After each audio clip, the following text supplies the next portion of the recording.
Believe it or not, after last extended year devil arc, days of our lives really have been done with Satan.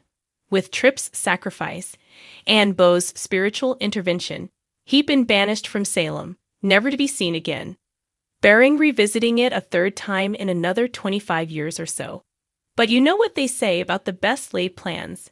As we all know, the devil popped up again in the afterlife to menace Marlena, Kate, and Kayla, as his minion, Nick, played tricks with their souls.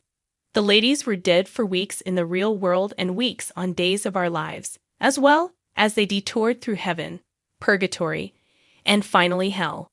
In the end, though, they all escaped back to their bodies with all memory of their detour stripped from them. So, what was the point of it all? The long and the short of it? They were stalling.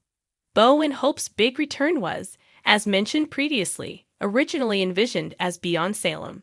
Chapter 3. Headwriter Ron Carlivati told Soap Opera Digest in a recent issue that it was decided fairly early on that it would be tied to the deaths of the three women. We kicked around ideas, and I started to think about how we could tie what was happening with these women into Bo and Hope's story. They'd die on days of our lives, and then wake up in cryogenic chambers on Beyond Salem. Unlike the previous two installments of the spin-off, there would be a direct tie to the mothership. We were pitching this to Peacock, Carlivati explained, and they hadn't yet made a decision about it. By the time we found out that they were going to move the show to Peacock, we thought, well, what about just continuing the story on the mothership? Since the stories were already tied together so closely, shifting the Beyond Salem idea to days of our lives was easy as pie. Well, once they finally got the go-ahead to do it. The reason Marlena and Kayla and Kate were sort of in limbo for a few weeks in heaven/purgatory is because we were stalling because we did not have an answer about whether we were doing Beyond Salem, Carlivati told Digest.